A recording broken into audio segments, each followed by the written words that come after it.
Hello बच्चों, आज हम लोग विद्युत विभव व संधारित्र चैप्टर का 3rd क्लास स्टार्ट करेंगे। पिछले क्लास में हम लोगों ने बिंदु आवेश के कारण विद्युत विभव V का मान क्या ज्ञात किया था। V इज इक्वल टू था 1/4πε0 के Q अपॉन R। अगर हम लोग R और V के बीच में एक ग्राफ खींचें तो वो ग्राफ किस तरह का आएगा। इस तरह देखो, हमने क्या ले लिया V और इधर क्या ले लिया R। बेटा अगर मेरे को ग्राफ खींचना है तो मैं R के डिफरेंट वैल्यूज सोचूं। चलो R का वैल्यू हम लोग क्या ले लेते हैं 0। अगर ग्राफ में 0 को रिप्रेजेंट करें तो यहाँ कहीं रिप्रेजेंट करना पड़ेगा। तो अगर मैं R का वैल्यू 0 लिख देता हूँ तो क्या होगा Q अपॉन 4πε0 के डिवाइडेड बाय 0। अब कितने भी किसी के भी अपॉन अगर 0 है तो वो वैल्यू क्या हो जाएगी इनफाइनाइट। इसका मतलब R बराबर जब 0 होगा, जब हम लोग ये वाले पॉइंट की बात कर रहे हैं तो V का वैल्यू इन्फिनिटी होगा। अब अनंत को तो हम लोग किसी वक्र में प्रदर्शित नहीं कर सकते।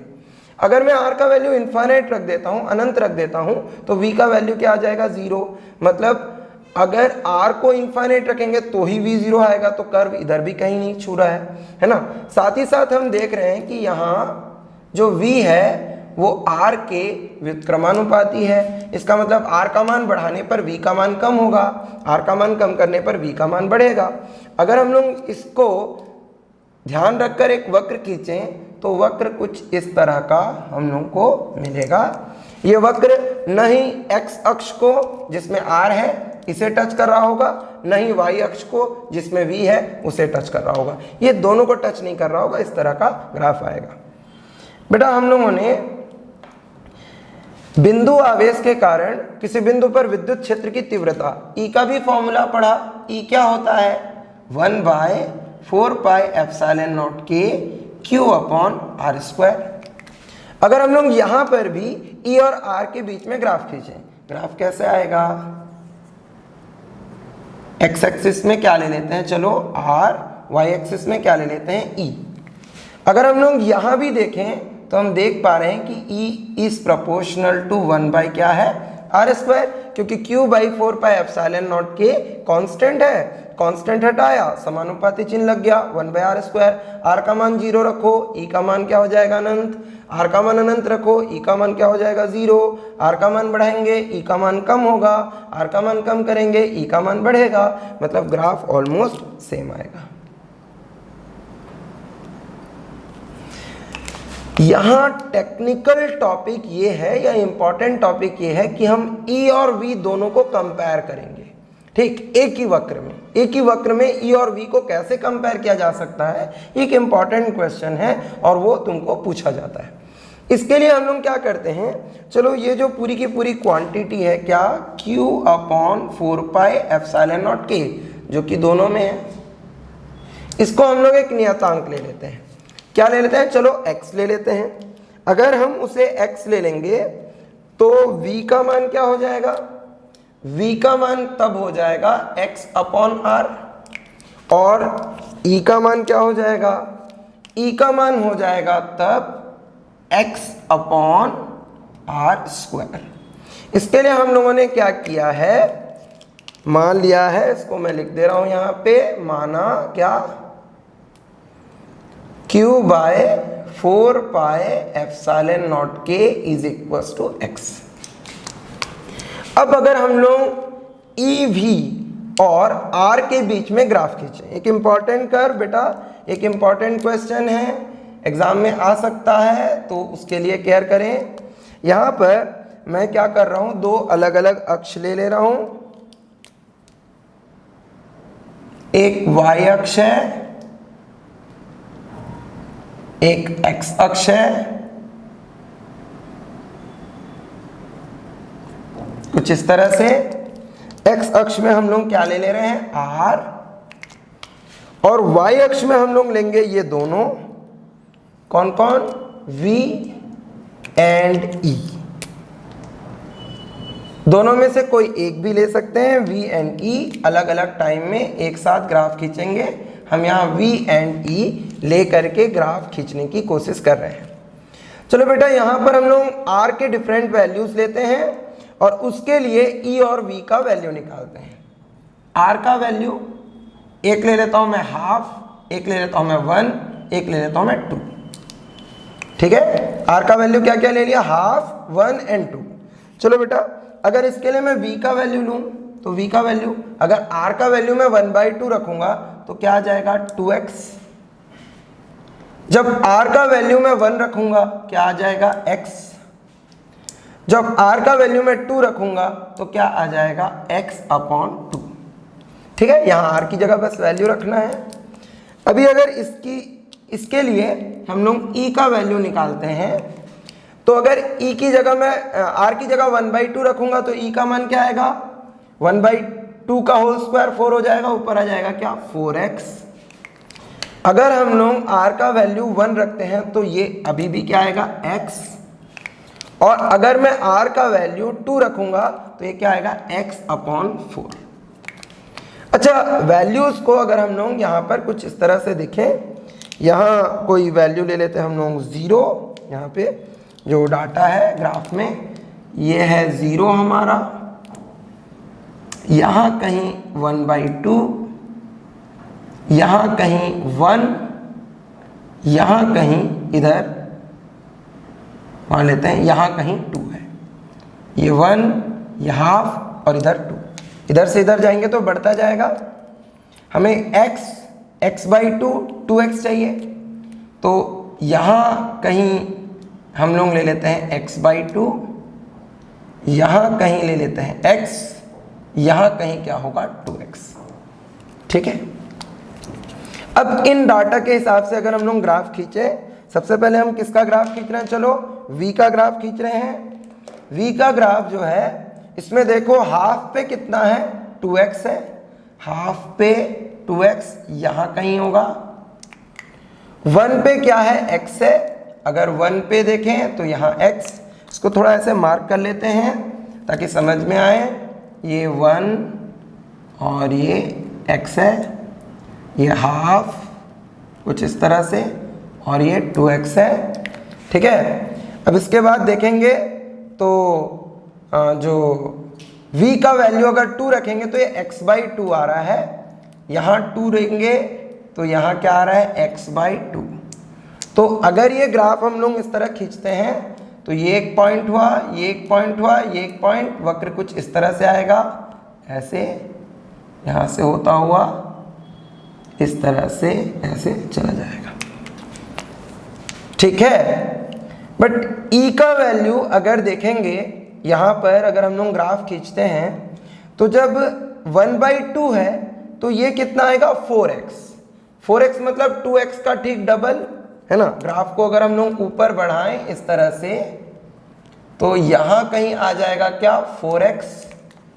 ठीक, तो 1/2 पर e का वैल्यू कितना है, यहाँ है, ऐसा कुछ आगे खींच लेते हैं, इसको ऊपर बढ़ा लेते हैं, यहाँ कहीं है ये। अच्छा बेटा, जब 1 है तो ये x ही है, मतलब यहीं आएगी रीडिंग, और जब हम देख रहे हैं 2 है तो x/4 है, x/4 यहाँ से आधा होगा, x/4 यहाँ कहीं। तो अगर हम लोग e का ग्राफ खींचते हैं तो वो कुछ इस पॉइंट से स्टार्ट होकर के ऐसे आएगा, ऐसे यहाँ हिट करेगा, बट वो नीचे आ जाएगा इस तरह से। ये आ गया हम लोगों का ग्राफ। ग्राफ देखने से क्या पता चलता है कि r बराबर 1 पर v और e दोनों सेम है, v is equal to e इस केस में। बट अगर r का वैल्यू 1 से कम है, 1 से कम है ना, हम अगर 1 से कम देखेंगे तो v का वैल्यू e से कम है, और अगर r का वैल्यू 1 से ज़्यादा है तो e का वैल्यू v से कम है। मतलब हम लोग यहाँ पे ले सकते हैं केस क्या, यदि r बराबर 1 तो v बराबर क्या होगा e, यदि r इज लेस देन 1 देखेंगे तो उस केस में v जो है वो e से छोटा हो जाएगा, और अगर r बड़ा है 1 से तो उस केस में हम देखेंगे v का वैल्यू e से अधिक होगा। तो एक सिंपल सा कंपैरिजन है, ये वक्र को हम लोगों को एग्जाम में पूछ सकता है, इसकी तैयारी रखें, है ना। अगर अलग अलग खींचें तो दोनों वक्र एक से ही दिखाई देते हैं, बट अगर एक साथ खींचेंगे तो तुम्हें एक स्पेशल केस पता चलता है। r बराबर 1 पर v और e समान है, r बराबर 1 से अधिक होगा तो v का मान e से अधिक हो जाएगा, r बराबर 1 से कम होगा तो v का मान e से कम हो जाएगा। बेटा अब हम लोग डिस्कस करेंगे विद्युत द्विध्रुव के कारण विद्युत विभव। जैसे कि हम लोग को पता है कि विद्युत द्विध्रुव की दो मानक स्थितियां होती हैं, एक अक्षीय स्थिति और दूसरी निरक्षीय स्थिति। सबसे पहले हम लोग विद्युत द्विध्रुव के कारण विद्युत विभव ज्ञात करेंगे अक्षीय स्थिति में। तो उसके लिए मान लेते हैं कि एक विद्युत द्विध्रुव है, द्विध्रुव कुछ इस तरह का ए बी, जिसके बिंदु ए पर +q और बिंदु बी पर -q आवेश है। इसका मध्य बिंदु ले लेते हैं, क्या है, O। प्रभावकारी लंबाई कितनी है, 2l, ll होगा, O से A की दूरी और O से B की दूरी समान है, l और l। बिंदु O से अक्ष पर, यहाँ पर हम लोग अक्ष पर एक बिंदु यहाँ से ऐसे r दूरी पर, एक बिंदु यहाँ से r दूरी पर एक बिंदु M ले लेते हैं। बिंदु M पर हमें विद्युत विभव की गणना करनी है। अब विद्युत विभव तो एक अदिश राशि है, बड़ी आसानी से इसकी गणना हो जाएगी, बहुत आसान है। इंस्टॉलमेंट में करते हैं, पहले A के कारण निकाल लेंगे, फिर B के कारण निकाल लेंगे, फिर परिणामी निकाल लेंगे, है ना। तो इसमें पहले लिखते हैं बिंदु A पर स्थित क्या, +q आवेश के कारण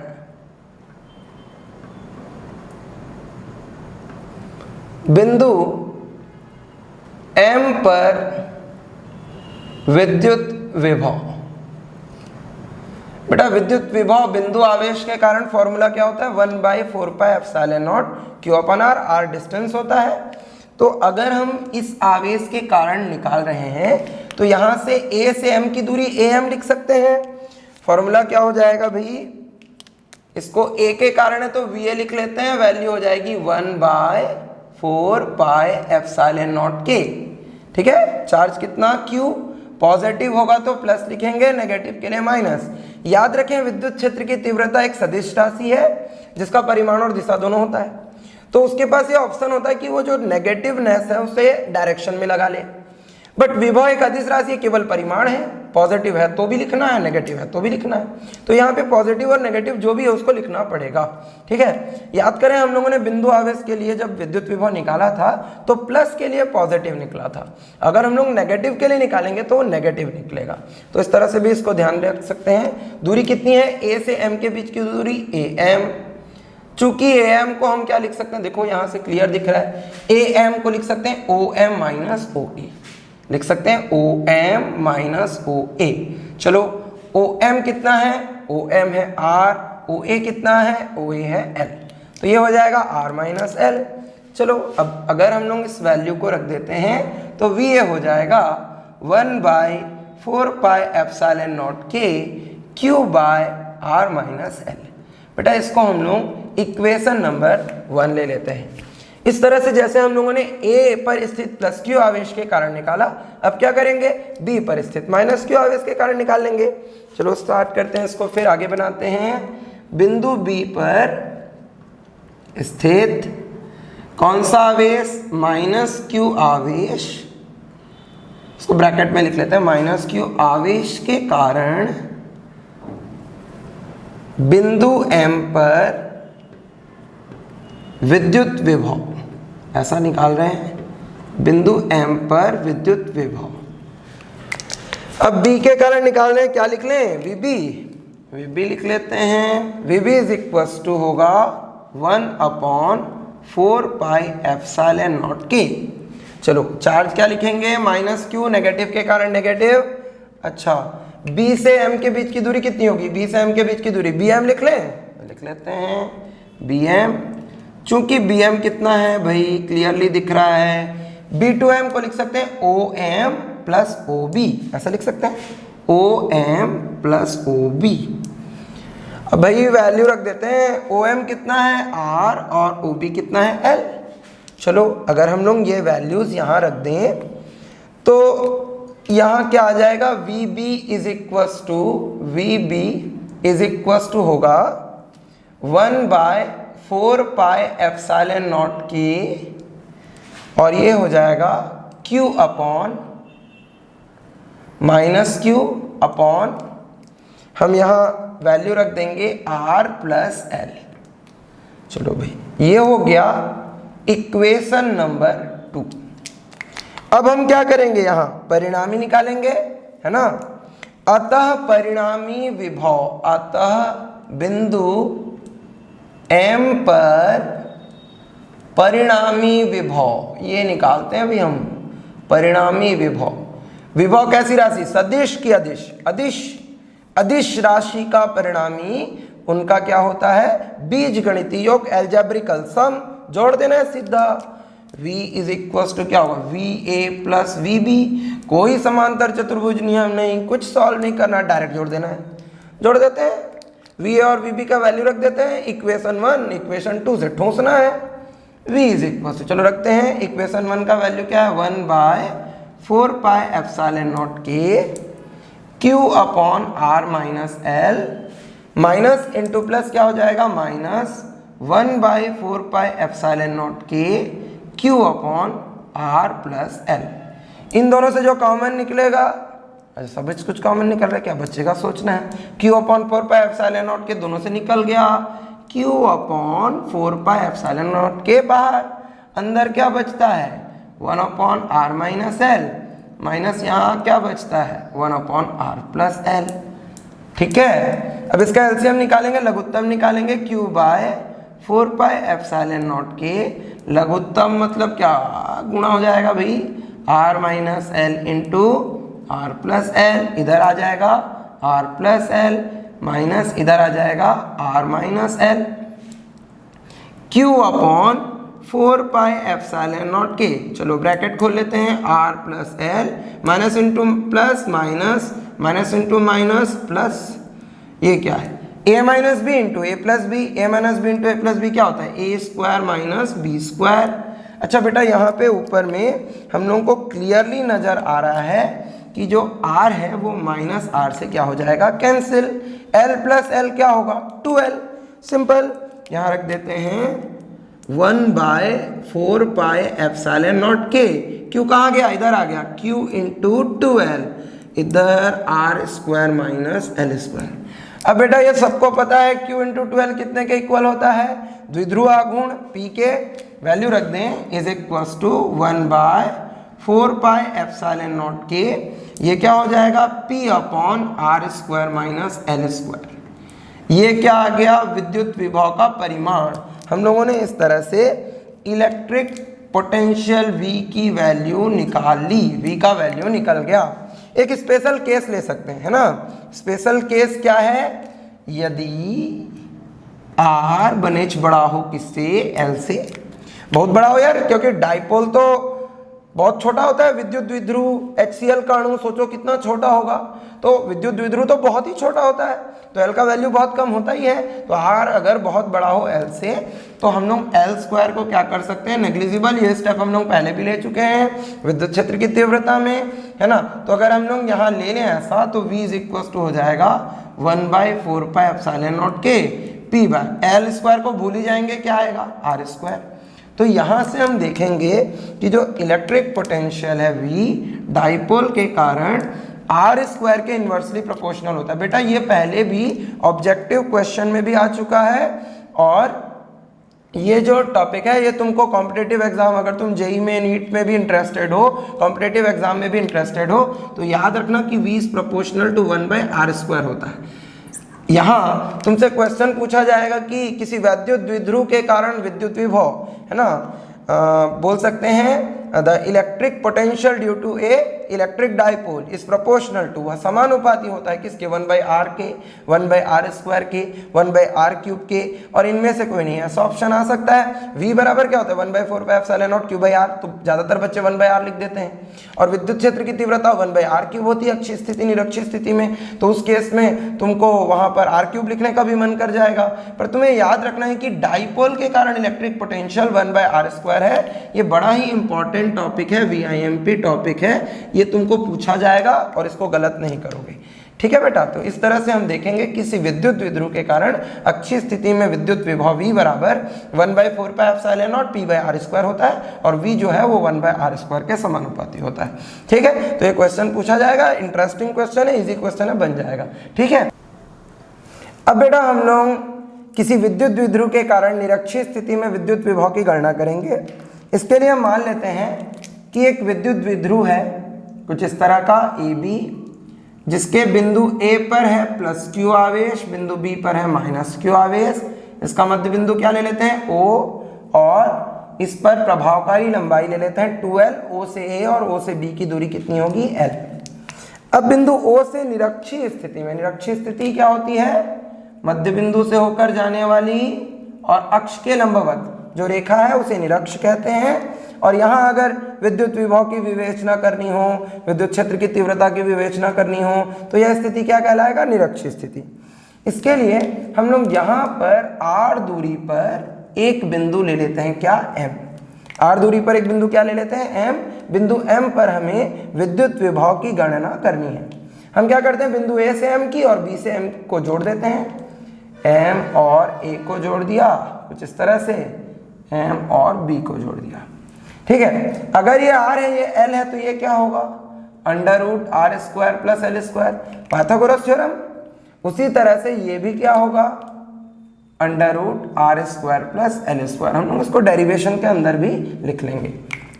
अब बेटा अगर मेरे को बिंदु M पर विद्युत विभव की गणना करनी है तो क्या करूंगा, इंस्टॉलमेंट में निकालूंगा, A के कारण, फिर B के कारण, फिर उसके बाद परिणामी। करते हैं, बिंदु A पर स्थित क्या +q आवेश के कारण बिंदु M पर विद्युत विभव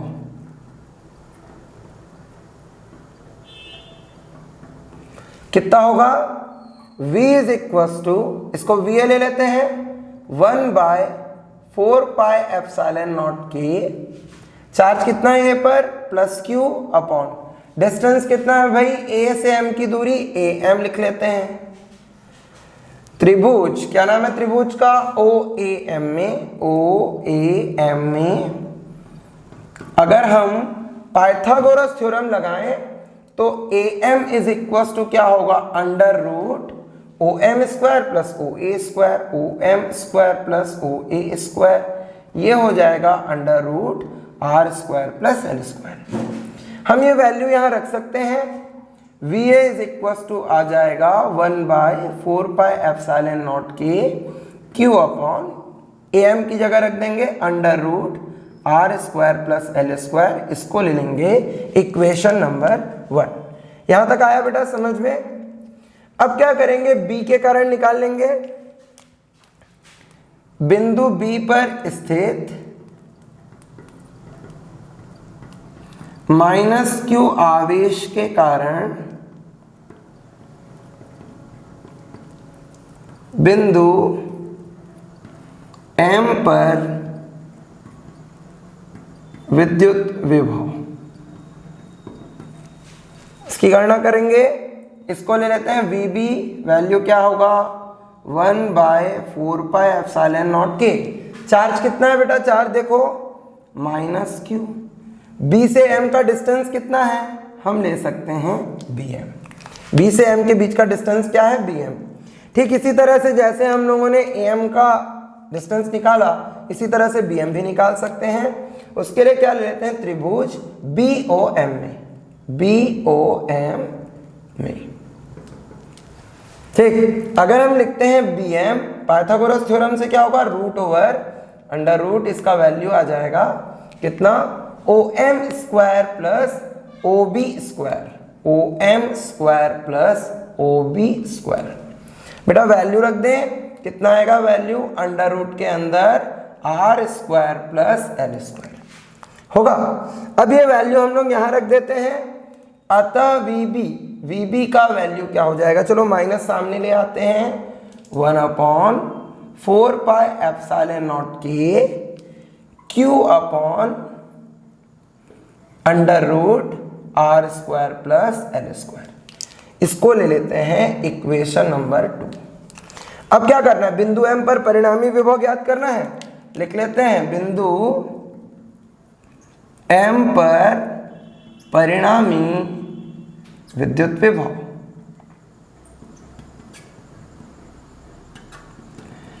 V बराबर क्या होगा, विभव एक कैसी राशि है, अदिश राशि है, केवल बीजगणितीय योग होगा। मतलब हम लिख सकते हैं VA प्लस VB। अच्छा, VA और VB का मैग्नीट्यूड रख देते हैं। VA का मैग्नीट्यूड क्या है, 1/4 pi epsilon nought K Q upon under root R square plus L square. अच्छा, VB का वैल्यू रख देते हैं, minus into plus becomes minus 1/4 pi epsilon nought K Q upon under root R square plus L square.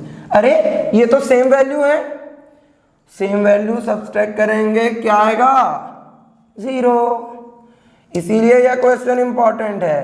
Question में पूछेगा सिद्ध कीजिए कि किसी वैद्युत द्विध्रुव की निरक्षीय स्थिति में विद्युत विभव कितना होता है, 0 होता है। तो एक इंपॉर्टेंट क्वेश्चन, इसको ज़्यादा ध्यान दें और ये क्वेश्चन बना करके आएँ, ठीक है। ऑब्जेक्टिव में भी याद रखें, ऑब्जेक्टिव क्वेश्चन या फिल इन द ब्लैंक्स में भी आ सकता है कि निरक्षीय स्थिति में किसी वैद्युत द्विध्रुव के कारण विद्युत विभव का मान कितना होता है, 0 होता है।